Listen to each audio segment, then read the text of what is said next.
Good morning बच्चों, कैसे हैं सेकंड क्लास आप। आज अपन हिंदी सेकंड का पाठ 1 भाषा पढ़ेंगे। फर्स्ट में अपन ने पढ़ा था, पहला पाठ था हमारी भाषा। उसमें सरल सी परिभाषा थी, भाषा वह साधन है जिसके द्वारा हम अपने विचारों को बोलकर या लिखकर बतलाते हैं। आज थोड़ा विस्तार से है क्योंकि आपकी क्लास भी सेकंड हो गई है, थोड़ा बड़ा है। भाषा का हमारे जीवन में अत्यंत महत्वपूर्ण स्थान है। भाषा के बिना हम सामान्य जीवन की कल्पना नहीं कर सकते हैं। हम अपने मन के विचारों को बोलकर या लिखकर दूसरों के सामने प्रकट करते हैं। इसके लिए जिस माध्यम की सहायता लेते हैं वह भाषा कहलाती है। बच्चों, भाषा सबसे ज़रूरी है। जैसे मैं बोल रही हूँ, आप समझ रहे हैं ना, तो इसे क्या है, विचारों का आदान प्रदान। भाषा की परिभाषा, भाषा वह साधन है जिसके द्वारा हम अपने विचारों और भावों को बोलकर या लिखकर प्रकट करते हैं। भाषा के 2 रूप होते हैं। पहली है मौखिक भाषा, दूसरी लिखित भाषा। पहला चित्र देखिए, लोग कानों से सुनकर समझ रहे हैं। लाउड स्पीकर है ये। नेताजी मुंह से बोलकर भाषण दे रहे हैं। अगले चित्र में अध्यापिका मुंह से बोलकर पढ़ा रही हैं, विद्यार्थी कानों से सुनकर समझ रहे हैं। टेलीफोन पर 2 लोग बोलकर तथा सुनकर बातचीत कर रहे हैं। ऊपर चित्रों में सभी व्यक्ति बोलकर अपनी बात दूसरों तक पहुंचा रहे हैं। अतः यह भाषा का मौखिक रूप कहलाता है। हम अपनी बात बोलकर दूसरों तक पहुंचाते हैं, वह मौखिक भाषा होती है। अब है अगली लिखित भाषा। अध्यापिका बोर्ड पर लिख रही हैं, छात्र लिखा हुआ पढ़कर समझ रहे हैं। दादाजी अखबार पढ़ रहे हैं और लिखी हुई बातों को पढ़कर समझ रहे हैं।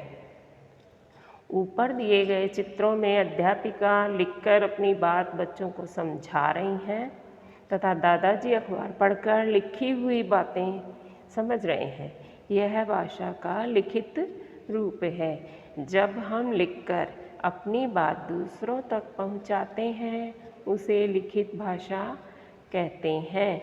हमारे देश में अनेक भाषाओं का प्रचलन है। हिंदी भाषा है, उर्दू भाषा है, पंजाबी भाषा, असमी भाषा, गुजराती भाषा, मराठी भाषा, बांग्ला भाषा और अंग्रेजी भाषा, इंग्लिश। बच्चा जिस भाषा का जन्म होने के साथ प्रयोग करता है वह मातृभाषा कहलाती है। घर में जिस भाषा को बोलता है मातृभाषा कहलाती है। हिंदी हमारे देश की राष्ट्रभाषा है। हिंदी हमारे देश की राष्ट्रभाषा है, नेशनल लैंग्वेज है, क्योंकि हमारे देश के अधिकांश लोग इसे बोलते और समझते हैं। अब है व्याकरण, ग्रामर। भाषा को नियंत्रित और संतुलित बनाए रखने के लिए कुछ नियम होते हैं। भाषा को शुद्ध रूप में बोलने और लिखने के लिए इन नियमों का ज्ञान कराने वाला शास्त्र व्याकरण कहलाता है। अब व्याकरण किसे कहते हैं? व्याकरण वह शास्त्र है जिसके द्वारा हम किसी भाषा को शुद्ध लिखना, पढ़ना, बोलना सीखते हैं। आओ दोहराएं, रिपीट करें दोबारा से। भाषा वह साधन है जिसके द्वारा हम अपने विचारों और भावों को बोलकर या लिखकर प्रकट करते हैं। भाषा के 2 रूप होते हैं, मौखिक भाषा, लिखित भाषा। जब हम बोलकर अपनी बात दूसरों तक पहुंचाते हैं उसे मौखिक भाषा कहते हैं। जब हम लिखकर अपनी बात दूसरों तक पहुंचाते हैं उसे लिखित भाषा कहते हैं। ये व्याकरण वह शास्त्र है जिसके द्वारा हम शुद्ध लिखना, बोलना और पढ़ना सीखते हैं। बच्चों, ये पॉइंट आप दोबारा से लिखकर अगर याद करते हैं बहुत जल्दी याद होगा। रफ कॉपी में इस दोहराएं को लिखकर याद करें। अब है अभ्यास यानी कि प्रश्न उत्तर। सही विकल्प पर सही का चिन्ह लगाना है। विचारों के आदान प्रदान के साधन को क्या कहते हैं? यानी एक विचार हम जानते हैं और पहचान करवाते हैं, उनको क्या कहते हैं? भाषा। भाषा कितने प्रकार की होती है? दो के सामने टिक लगाना है। अगला है मनुष्य लिखकर अपने मन की बात किस माध्यम से व्यक्त करता है? लिखित भाषा द्वारा। ब पे टिक लगाना है। हिंदी भाषा की लिपि कौन सी है?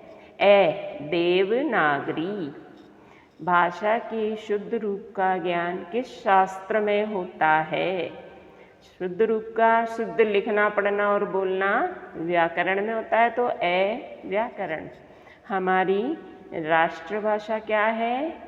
हिंदी। क्या है बच्चों? हिंदी। अब अगला है रिक्त स्थानों। प्रश्न नंबर 2, रिक्त स्थानों की पूर्ति नीचे दिए गए शब्दों से कीजिए। जब हम अपने मन के विचारों को बोलकर या लिखकर दूसरों के सामने प्रकट करते हैं उस माध्यम को भाषा कहते हैं। अब दूसरा है, खाली स्थान पहले आया है। व्याकरण हमें भाषा के शुद्ध रूप का ज्ञान कराती है। भाषा के 2 रूप हैं। भारत में अनेक भाषाएं बोली जाती हैं। बच्चों, ये जो खाली स्थान है इनके ऊपर वर्ड दिए हैं, छोटे छोटे शब्द दिए हैं ना, इनमें से सही शब्द भरने हैं। पहले में भाषा आ जाएगा, दूसरे में व्याकरण, तीसरे में 2, चौथे में अनेक। प्रश्न नंबर 3। अब प्रश्नों के उत्तर हैं। निम्नलिखित प्रश्नों के उत्तर दीजिए। भाषा किसे कहते हैं? अपन ने पढ़ा, आओ दोहराएं, उसमें इसका उत्तर मिलेगा, आपको लिखना है। भाषा के कितने रूप होते हैं? नाम लिखो। मौखिक और लिखित भाषा में क्या अंतर है? लिखो। व्याकरण किसे कहते हैं? आओ दोहराएं के बिंदुओं में सारे इसके उत्तर मिलेंगे और आपको प्रश्न नंबर 3 कॉपी में करना है। नोटबुक में, फिर नोटबुक में करेंगे सब। ओके।